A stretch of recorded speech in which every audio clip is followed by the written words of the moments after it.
شازده دل تو دلش نبود که ببینه این دختر نارنج کیه و چه شکلیه.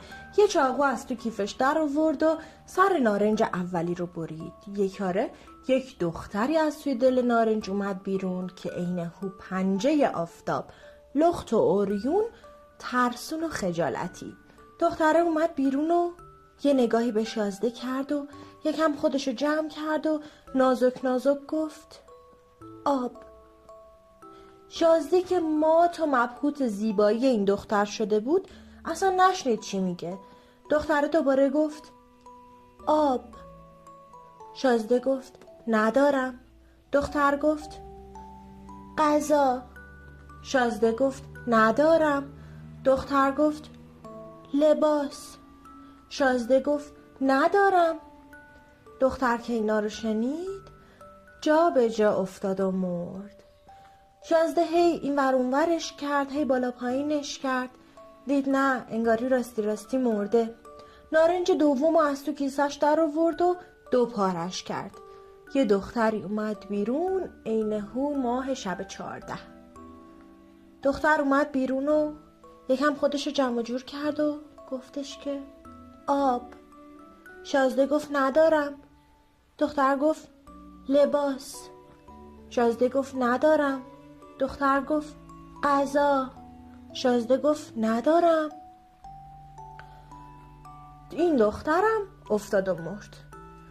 شازده اومد که نارنج سومو در بیاره و ببره، یکم خودداری کرد و گفتش که خب نمیشه که من نارنج سومم در بیارم، اینم دوباره از من یه چیزی میخواد، آب میخواد و غذا میخواد و لباس میخواد و اینا، منم که هیچی ندارم، نمیشه که بی هیچی دختره رو همینجوری بکشتم بدم.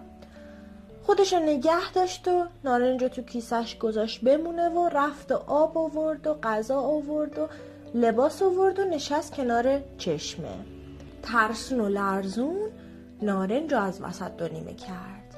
یه دختری از توی دل نارنج اومد بیرون، از دوتای قبلی هم خوشگل‌تر، عین هوی قرص ماه. صورتش از قشنگی برق میزد. شازده مبهوت زیبایی‌های این دختر شده بود. دختر نازک نازک گفت آب. شازده گفت بفرمایید. دختر گفت غذا. شازده گفت بفرمایید. دختر گفت لباس. شازده گفت بفرمایید. دختر که آب خورد و غذا رو خورد و لباس رو تنش کرد، وایساد شازده رو نگاه کرد. یکم با هم دیگه صحبت کردن و یکم یه حرکت‌های دیگه زدن و یه دل نه صد دل عاشق هم دیگه شدن. شازده که از اول عاشق دختر شده بود و دخترم که دید شازده براش همه این چیزا رو فراهم کرده، دل به دل شازده داد. شازده گفتش که من شاهزاده مملکتیم و نمیشه که عروسمو بدون کاروان و کوکب و مرکب ببرم به شهر. تو برو این بالا روی نوک این درخت بید بشین، منتظر که کسی نبینتت تا من برم شهر با کاروان و سر و صدا و ساز و دهل بیام دنبالت. دختر نارنجم قبول کرد و رفت بالای درخت و شاهزاده‌ام رفت تا با کاروان برگرده. حالا بشنوید از دد سیاهه. یک خونه اون اطراف بود، خونه اربابی. یک خانومی هم توی این خونه خدمتکار بود که بهش میگفتن دد سیاهه. یه روز خانم خونه برگشت به دده، گفتش که دده این آفتابه رو بگیر، برو لب چشمه این آفتابه رو آب کن بیار تا بچه رو بشوریم. دده هم گفت باشه. آفتابه رو برداشت و آفتابه به دست اومد پای چشمه. همچین که اومد آفتابه رو آب بکنه، یهو توی چشمه یه دختری رو دید که به به انقدر زیباست که از زیبایی دهنش باز موند. فکر کرد عکس خودشه که داره تو آب میبینه. بعد یه لحظه گفت که من به این خوشگلی قیافم عین قرص ماه میمونه، خانم به این زشتی من باید بر اون آفتابه آب بکنم. برو بابا. آفتابه رو پرت کرد توی چشمه و برگشت خونه. خانم گفت چی شد دده؟ چرا دستت خالیه؟ گفتش که من به این خوشگلی، تو به این زشتی، من باید بر تو آفتابه آب کنم. خانم گفت دده چی میگی؟ خوشگل کجا بوده؟ خودتو تو آینه ندیدی؟ بیا برو جلو آینه خودتو نگاه بکن ببینیم که خوشگله. دده هم رفت خودش تو آینه نگاه کرد و خیلی ناراحت شد. بعد پشیمون شد از کارشو، گفت به خانم که معذرت میخوام و اینا. خانمم گفت حالا اشکال نداره، آفتابه رو که انداختی رفت، بیا این کهنه‌هاشو ببر حداقل بشور. دده سیاه کهنه‌های بچه رو برداشت و برد کنار چشمه. اومد که اینا رو بشوره، دوباره سرشو که کرد تو آب، دید که به به، من چقدر خوشگلم، من چقدر زیبام، من چقدر قشنگم. دوباره برگشت گفتش که من به این قشنگی، من به این نازی، بیبیا باشی، خوشگل خانما باشی، کهنه گویی بچه مردم بشوری. کهنه ها رو پرت کرد تو آب و برگشت خونه. خانم دید دستش خالیه. گفت داده دوباره آینه تو گم کردی؟ گفت چی میگی بابا، من به این خوشگلی، تو به این زشتی، من کهنه بچه تو رو بشورم؟ دوباره خانم اینو برداشت برد جلوی آینه و این دوباره خودشو دید و دوباره همون آش و کاسه همون کاسه. خانم برگشت به دده سیاه گفتش که آفتابه و کهنه رو که انداخته دیگه، الان چیزی نداریم این بچه رو باش بشوریم، خدا این بچه رو بیا ببر بشورش، با سنشو پیپی گرفته. دده سیاه هم بچه رو برداشت برد کنار چشمه. دوباره که اومد بچه رو بشوره، سرشو که خم کرد و آب نگاه کرد، دید به به به چه دختر قشنگ و زیبایی، عین هوی قرص ماه. گفتش که بیبیا باشی، خوشگلا باشی، کونه گوهی بچه مردم بشوری. این بار بچه رو پرت کرد تو چشمه. دختر نارنج که این صحنه رو دید نتونست ساکت بمونه. گفت آی دده چی کار داری میکنی؟ بچه رو چرا اینجوری کردی؟ بچه مرد. دده سیاهی که این صدا رو شنید برگشت بالا، سرش رو نگاه کرد. دنیا رو سرش خراب شد. دید یه دختری اون بالا نشسته که به زیبایی اصلا میدرخشه، عین هوی الماس میمونه، عین هوی ماه میمونه. دنیا رو سرش خراب شد و فهمید که این تصویری که میدیده تو آب عکس خودش نبوده و عکس این دختر بوده. برداشت دوتا دستش رو آورد بالا، کوبون تو سر خودش که ای وای بیچاره شدم، ای وای بدبخت شدم. دختر نارنج گفت چی شده؟ بچه رو چرا کشتی؟ گفت خانم اگه بفهمه که منو زنده نمیذاره. شروع کرد به شیون و گریه و زاری. دختر نارنج موهاشو فرستاد پایین که دده سیاه از موهاش بیاد بالا بشینه کنارش، یکم دلداریش بده، دلش سوخته بود به حال دده سیاهه. دده هم نشست پیش دختر و شروع کرد براش درد دل کردن. گفت آره من به میگن دده سیاهه و خدمتکار یه خونه ام و خانومم اینطور کرده و نمیدونم، به من میگه این کار بکنه، به من میگه اون کار بکنه. سر درد دلش باز شد و شروع کرد به تعریف کردن. دختر نارنجم خیلی دلش واسه دده سیاهه میسوخت. دده سیاهی که تموم شد تعریف کردنش، به دختر گفت خب حالا تو بگو. دختر نارنجم شروع کرد به تعریف کردن که آره من نارنجی بودم روی درخت و یه پسری اومد ما رو چید و خواهرام اینطور شدن و من اینطور شدم و الانم منتظرم که شاهزاده بیاد دنبالم. دده سیاهه که داستان دختر نارنج رو شنید فکری به ذهنش رسید که به ذهن دیو و دد نمی رسید. به دختر نارنج گفتش که من همیشه دلم میخواست که یه دختر داشته باشم، من خیلی تنهام، بیا و سرتو بذار رو پای من تا من سرتو ناز بکنم. دختر نارنج سادم سرشو گذاشت رو پای دده سیاهه. دده سیاه هم یه چاقو در آورد و سر دختر نارنج رو از بدنش جدا کرد. سر و بدن دختر نارنج رو انداخت تو آب چشمه. کل آب چشمه رو خون دختر نارنج فرا گرفت. از خون دختر نارنج همونجا پای همون جایی که نشسته بودن یک بوته گل خیلی زیبا رویید. گذشت و شاهزاده برگشت. شاهزاده اومد و با کاروان و ساز و دهل و همه جا نورانی و گلبارون و اینا هی نگاه کرد، این ور نگاه کرد، دید نیست دختر نارنج. نگاه کرد و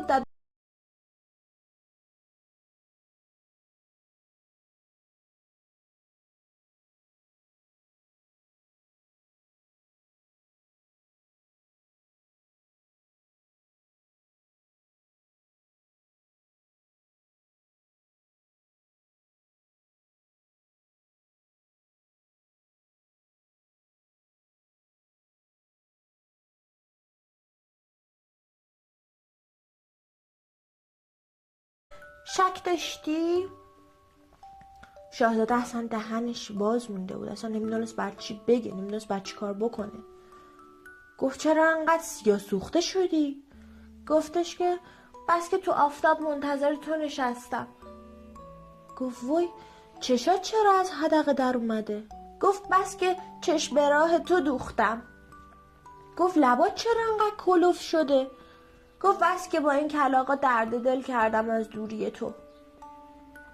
شاهزاده مونده بود بعد چی کار بکنه. پیش خودش فکر میکرد که اگه دد سیاهه رو با خودش ببره بگه این عروسمه، بهش میگن خوب چشم دنیا رو کور کردی با این عروس آوردنت، این همه قرص ماهه و پنجه آفتابه و ماه شب 14 و اینا. این بود نمیدونست باید چی کار بکنه. از طرفی هم اگه نبره دد سیاهه رو با خودش بگه چی؟ بگه دختر منتظرم نموند، بگه عروس شاهزاده یه کاره شاهزاده رو ول کرد و رفت، انقدری زن زندگی من نبود که بخواد 4-5 روز منتظر من باشه تا من برم و بیام. مونده بود چی کار بکنه. هی نشسته بود با خودش فکر میکرد که خدایا چی کار بکنم و چی کار نکنم. آخر فکرشو جمع کرد و دیگه بالاخره گفت حالا کاری که شده دیگه چی کارش کنم. دد سیاهه رو از بالای درخت آورد پایین و سوار مرکبش کرد و مرکب میرفت و شاهزاده عقب‌تر از همه، انگار نه انگار که داره عروس میبره، انگار که داره به عزا، داره مجلس عزا میگیره. غمگین و افسرده با حال خراب راه افتاد که بره. قبل از اینکه بخواد راه بیفته و بره، پای همون چشمه یکی از اون شاخه های گل زیبا رو چید و با خودش آورد. کاروان میرفت و با ساز و دهل و سرصدا و آواز و نورانی و جشن و فشفشه و اینا، اما خب شاهزاده قصه ما حالش خراب و خراب بود. رفتن تا رسیدن به قصر. دیگه شاهزاده مجبور شد که بگه اینه دختر نارنج که من میگفتم و این همه ازش تعریف میکردم، اینه دیگه چیکار کنم. کاری از دستش بر نمیومد. همون روز اولم تا رسیدن شاخه گل داد به خدمتکارا تا توی باغچه قصر بکارنش. گل کاشتن و همون یه دونه گل گرفت و تبدیل شد به یک بوته پر از گلای خیلی قشنگ و زیبا و خوشبو. گل و بوته گل از روز اولم سر دل دد سیاهه نشسته بود. دد سیاهه و شاهزاده هم همچین رابطه گرمی با هم دیگه نداشتن، اما خب به هر حال دیگه دد سیاهه حامله شد و در اومد گفتش که بویایی حاملگی رو بهونه کرد. گفت بوی این گل من اذیت میکنه. رفت تو حیاط قصر رو تمام گلای این بوته رو کند و پرپر کرد. گلای این بوته وقتی که پرپر شدن، دد سیاهه فکر میکرد که دیگه گل مرده و دیگه تمام، اما دریغ از این که خب اون گل که گل عادی نبود. گل هر برگ گل که جایی میافتاد تبدیل میشد به درختی و به مرغی و خروسی و جونوری. حیات باغ پر شده از مرغ و خروس. گذشت و دد سیاهه یه چند ماه که از حاملگیش گذشت گفتش که آره من بچه شاه تو شکممه و من سوپ ویار کردم و ویارم هم حتما باید با این مرغ و خروسای تو حیات باشه، همه اینا رو باید بکشین و بر من سوپ درست بکنین. رفتن توی آشپزخونه قصر رو گفتن که آره این دد سیاهه یا همون دختر نارنج قلابی برای بچهش ویار سوپ کرده، حتما هم با این مرغ و خروسا میخواد. مرغ و خروسا رو تو باغچه حیات قصر بریدن که از خون اون مرغ و خروسا درخت میروید. سر بریدن و سوپ درست کردن و این سوپ رو خورد و درختا عین چی اصلا انگار که سحرآمیز باشن، درختا عجیب غریب رشد میکردن.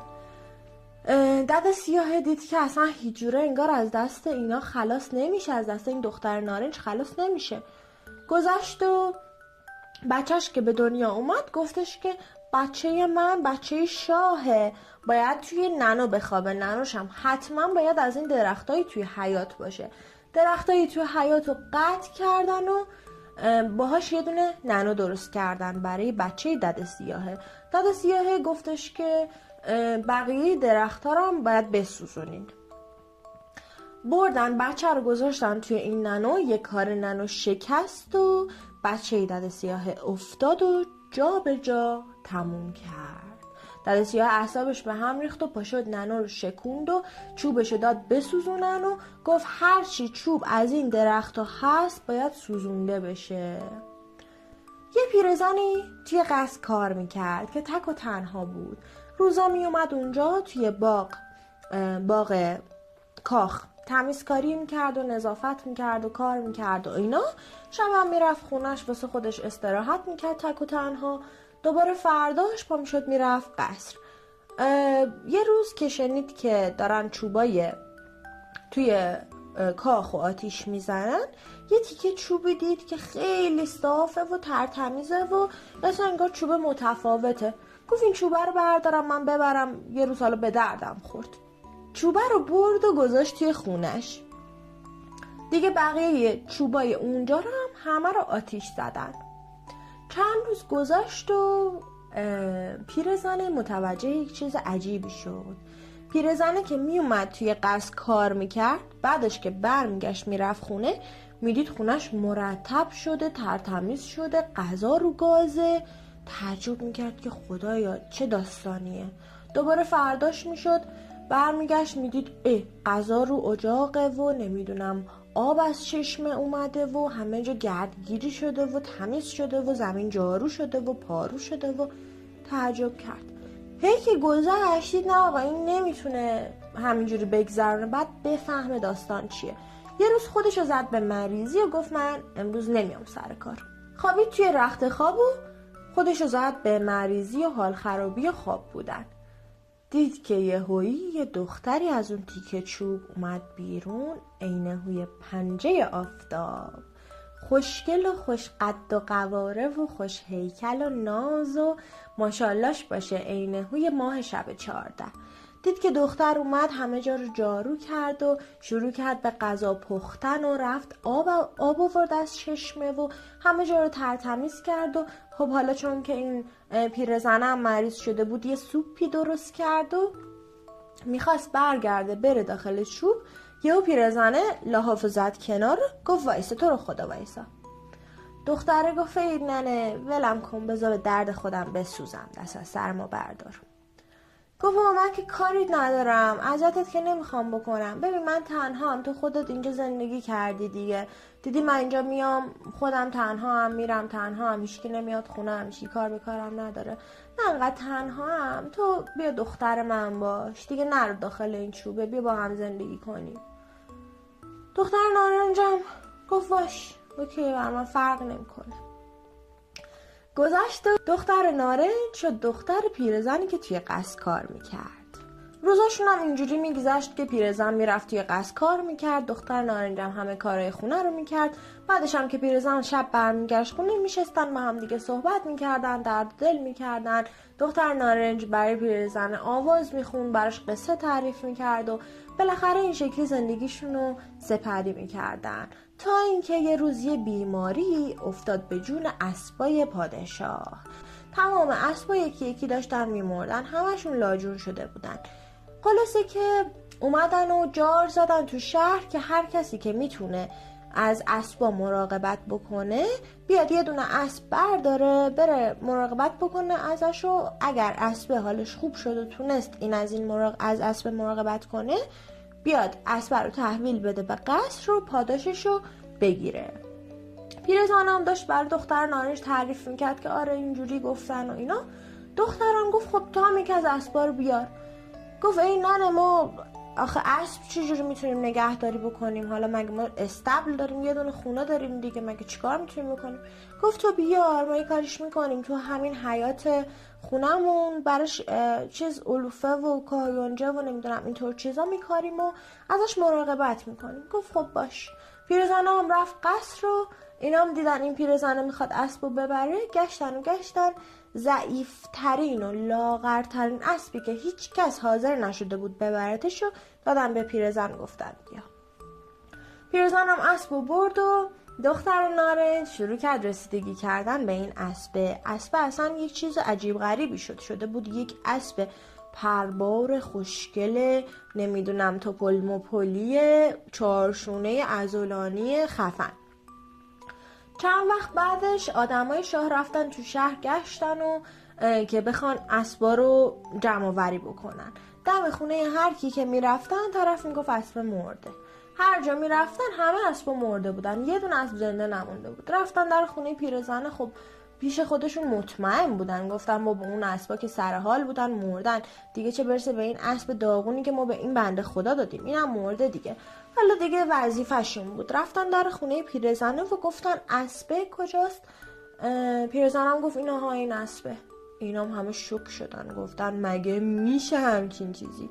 اومدن که اسبه رو ببرن، دیدن اسبه شروع کرد سر صدا و نمیدونم از جلو میخواست گاز بگیره، از عقب میخواست لگد بزنه. هیچکی نمیتونست اینو مهارش کنه و حریفش بشه. خبر بردن به گوش شازده که همچین داستانی، همه اسبا مردن، پیرزنه که یه دونه اسب برده بود اینطور شده اسب کاملا سر حال و پربار و اینا شده. شازده گفت بذارین من تا خودم بیام. اومد توی خونه پیرزن و اسب رو که دید شوک شد، گفت اصلا ما که همچین اسبی داشتیم، انقدر اسب نمیدونم توپل مپلی باشه و پرزور باشه و خوشبر و رو خوشگل باشه و موهاش خوب باشه و اینا. اومد که اسب رو بگیره، اسب میخواست بزنتش. پیرزن بهش گفت نکن شازده، این فقط رام دخترمه، وایسا تو دخترمو صدا کنم. شازده تعجب کرد، گفت یعنی اسب به این چموشی رام دختری شده و اون دختره تونسته این اسب داغون رو تبدیل به همچین چیزی بکنه؟ کنجکاو شد خودش هم که اصلا دختره رو ببینه. گفت بگو بیاد دخترت. دختر نارنج اومد و اسب شروع کرد خودش لوس کردن برای دختر و خودش سرش میمالون به دست دختر و براش ناز و اشفه‌ای کرد و دختر نارنج هم باش صحبت کرد که برو با اینا و اذیتشون نکن و اسب خوبی باشه، منم میام بهت سر میزنم. خلاصه که اینا اسبو گرفتن و رفتن. گذشت تا دد سیاه دوباره حامله شد. دوباره که حامله شد گفت من برای بچم کلاه یه لعل و 2 مروارید میخوام.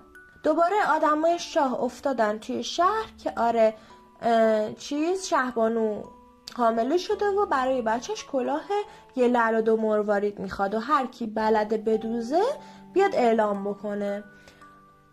دختر نارنج به پیرزن گفتش که برو تو قصر بگو که من بلدم، من میتونم بدوزم، اما یه شرطی داره. شرط هم اینه که یه اتاق به هم بدن توی قصر، توی این اتاق هم هیچ کسی نه بره نه بیاد، در این اتاق بسته باشه. من صبح خروس خون قبل از همه میرم تو این اتاق، شبم که دیگه هیچ کس برو بیایی تو قصر نداره، من میام بیرون و برمیگردم خونه. پیرزنم رفت اینو گفت و شازم تا فهمید این دختر همون دختر پیرزن است که اسب رو سر حال کرده بود، گفت باشه قبوله. درجا شرطش رو قبول کرد. یه اتاق دادم به دختر نارنج و دختر نارنجم صبح خروس خون میرفت توی قصر رو شروع میکرد به دوختن. شاهزاده هر باری که دختر نارنج رو میدید دلش میلرزید، اصلا انگار رو پاش بند نمیشد، اصلا یه حال غریبی بهش دست میداد. یه روز دلش طاقت نگرفت، گفت بذار من ببینم این تک و تنها تو این اتاق چی کار میکنه. از سر شب رفت پشت یه پرده ای توی اتاق قایم شد، دستشم برید و نمک زد که یه وقت خوابش نبره. صبح خروس خون که شد دختر نارنج اومد توی اتاق، بساط خیاطیشو پهن کرد و لعل و مروارید و برداشت و شروع کرد به دوختن و به خوندن. یه لعل و 2 مروارید ای شازده چه میدانی، یه لعل و 2 مروارید ای شازده چه میدانی، نارنجی بودم در باغ از روی درختم چید، یه لعل و 2 مروارید ای شازده چه میدانی، 2 خواهر من کشت و لبهای منو بوسید، یه لعل و 2 مروارید ای شازده چه میدانی، او رفت به شهرش تا با مرکب و خلعت برگردد و من رفتم بر روی درخت بید، یه لعل و 2 مروارید ای شازده چه میدانی، کولی دغلبازی یک شب سر من برید، یه لعل و دو مروارید، یه لعل و دو مروارید، یه لعل و دو مروارید، ای شازده چه میدانی؟ با دوز و دغل کاری بر خانه من بنشست، با شوهر من خوابید. یه لعل و دو مروارید، ای شازده چه میدانی؟ به اینجای شعرش که رسید، شاهزاده پرده رو کنار زد و اومد بیرون و دستشو گذاشت روی شونه دختر نارنج و با هم های های گریه کردن. همدیگه رو بغل کردن و با همدیگه صحبت کردن و دختر نارنج کل قضیه و داستان رو برای شاهزاده تعریف کرد. دست همدیگه رو گرفتن و از اتاق اومدن بیرون. شاهزاده مثل برگ گل با دختر نارنج رفتار میکرد. بعدش ازش خواستگاری کرد. زانو زد و گفتش که با من ازدواج کن. دختر نارنج گفت نمیشه، تو زن داری. گفت اونم درستش میکنم. ازش خواستگاری رسمی کرد و همه جای شهر رو ساز و دهل کردن و چراغونی کردن و شاهزاده دستور داد که دد سیاه رو ببندن به یه اسب و هو کنن توی بیابون. شاهزاده و دختر نارنج با هم دیگه ازدواج کردن و بعد از اونم سالیان سال با خوشی انیس و مونس هم شدن و با هم زندگی کردن. سلام، من نجمه هستم و خیلی خوشحالم که به این قصه گوش دادید. قصه دختر نارنج یکی از قدیمی ترین قصه های ایرانی هستش که خیلی جاها ما شنیدیمش، خیلی از خانواده ها تعریفش میکنن. حالا شبهای یلدا، شبهایی که دور همی هست و خانواده ها دور هم جمع میشن و منابع زیادی هم برای این قصه وجود داره. شبکه هایی هم این قصه رو به صورت تصویری ساختن و انسان های زیادی هم این قصه رو بلدن و تعریف میکنن و یکی از منابعی که میتونم بهش اشاره بکنم کتاب قصه های مردم هستش.